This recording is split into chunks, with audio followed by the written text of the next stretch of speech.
Hi, this is Jeffrey Lewis, and you're watching New York Noise. I'm at home with my parents here in New York. Hi, Mom. Hi, Jeff. Hi, Dad. Yo. We're gonna watch some videos.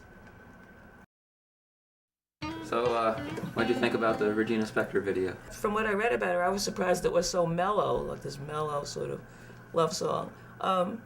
It was nice. It was nice. What'd you think of it? I'd prefer to listen to B.B. King or Ray Charles. She was kind of cute, but the song was, whiny, to say the least. I went to school with Regina, but I hadn't seen that video before. I love the paper cut animation. It's really nice to watch. And, yeah, it's really cool to see her having these very professional, beautiful videos made. Let's move on to another one. Hi, this is Jeffrey Lewis, hanging out at home with my parents. There's my mom, Wendy, and my dad, Joe. I'll admit that. And we're watching videos here on New York Noise. The group is called Field Music? What's Yeah. the name of them? Okay, I don't know them at all. It was okay. I never can figure out what the story is going on. I don't know what was exactly happening there in that house, that fancy house. Well, it looked like young guys were playing music, and then the parents were retreating to some other end of the house. However, the parents looked too young. So what'd you think? It was nice. Maybe a little, a little restrained and more on the mellow, easy listening thing. Oh, hey, there's somebody at the door. Who could that be? Oh, hey, Matt Mason. Oh my God. Hey, what's going on? Well, we're filming this episode of New York Noise here. So this is Matt Mason of Schwervon. Yeah. Hey, So everybody. maybe How's it going? maybe we can watch a Schwervon video here. So that was Schwervon with their song Swamp Thing. Not sure how much it has to do with the Swamp Thing. the Alan Moore Swamp Thing issues, but I love that song, and I love Swamp Thing. What did you guys think? Yeah. I that thought was it fun. rocked. Good luck. Oh, thanks a lot. Hey. Yeah. Yeah. Actually, I always wanted to know what does Schwervon mean. Oh boy. It's kind of a. Well, in German, we discovered it means something like heavy from, Heavy. but we didn't. I think that's a really good band name. Yeah, we didn't really. Heavy That from. wasn't the idea. It's it's sort of a made-up name. It's not a real word, but something having to do with kind of a general feeling of dancing and feeling good and getting your kind of a take on the get your groove on, get your schwerv on. We kind of updated it for the 21st century, I guess. Okay. Schwerv on. I'm sure my parents have influenced my existence in a number of ways, as all parents do. Well, I suppose my dad was always finger-picking country acoustic blues, and there was always guitars around the house, and my mom was always into folk music, so I discovered some interesting things on the record shelves. Actually, these same little record shelves that are behind me now. They're the same yeah. records, too. Yeah, the same old records. There's a Charlie Parker with Miles Davis. I guess this seemed like a big music collection to me when I was growing up. Now it just seems like two little shelves of records that my parents have had for 40 years. Well, Charlie Parker lived right down the street here, a couple of blocks away, at one point in his life. And then, of course, my parents' ethic of the general bohemian lifestyle, and that the means of surviving in society are more varied and bizarre than the mainstream media would have you believe. And we never had a TV growing up, and things like that. Tell him how we got the TV. I don't even remember how we got the TV. Oh, yeah? Yeah. Went to the store and bought it. Well, the kids finally got to an age where they really wanted a TV, so we did get a TV. It's a little but heavy. not all through their old It's a little heavier childhood. than that. Not all through their childhood, yeah. We never had a TV. We never wanted one in the house. When Jeffrey was around 12 or 13, and I was in Mexico at the time, so I had no influence on this.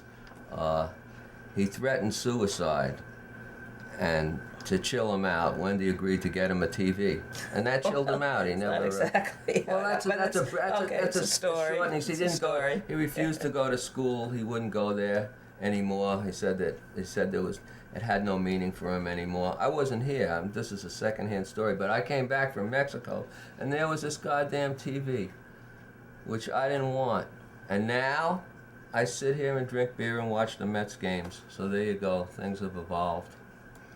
And what about music videos? Do you think? Music videos. I don't look at very many of them. And do you I like think that- music, but I don't have to see the videos. Well, on that note, let's watch some more. Let's watch some more. Here on New York Noise. I'm Jeffrey Lewis, and this is my mom and dad. My parents never wrote songs much, although there was always some instruments around the house. But my uncle Victor, who's my dad's brother, is a rapper, and I probably there's a certain amount of his influence probably in a lot of these songs. I don't know. Uncle Victor doesn't have any videos, I guess. No, he's just got CDs. That's my Uncle Victor, who goes under the name Professor Louis. He's a great performer if you ever have a chance to see him. Well, all I ever wanted to do was just draw comic books, so I was drawing comic books the whole time growing up. But without a TV, I read a lot of comics and drew a lot of comic books, and music is relatively recent. But music is such a more popular part of culture than comic books and illustration are, that you reach a lot more people through music. But I do these combinations where I make videos for my songs that I call low-budget videos. So here's one of the low-budget videos that I've made for a song of mine. I saw a hippie girl on 8th Avenue. She barely looked at me for a second or two, and I suddenly realized I no longer look much like a hippie. She had a long, thin dress and rainbow clothes. Not long ago I wore one of those, but nowadays I guess I don't dress very much like anything. I had a great pair of bell-bottoms, I had two. My friend borrowed one and the other I outgrew. And now to the eye I'm turning into another nondescript guy. Except I still traveled light and my hair was still long. I still hated deodorant and I still sang songs. But over the years I had noticed I wasn't dressing as colorfully or psychedelic as I'd used to. 'Cause I'd worn my tie-dyes until they'd rotted to shreds, and I could no longer follow the Grateful Dead, and it had gotten to the point where I didn't even identify with most Phish fans anymore. And I knew that someday I'd probably cut my hair, and I knew that the day after that I probably wouldn't even care. Is that what it all comes to all along? Everything that you feel will one day feel wrong. I was talking to my friend Eric just to see what he thunk, and he said, "Jeff, it's weird, but I no longer look like a punk. I guess we don't need our clothes for an identity crutch." And we looked at each other and we didn't look like much. And we looked out at the world like a movie theater, at all the hippies and the punks and the skinheads and the skaters. And someday or other, maybe sooner or later, they'll come to the realization that what's important is whether you can carry on a human conversation, and that it's not what you wear on the outside, it's how you think and feel on the inside. All right. So that was a brand new video from Beirut. I think they're a New York-based band. I've seen them around. So, Mom and Dad, what did you think? Well, let's see.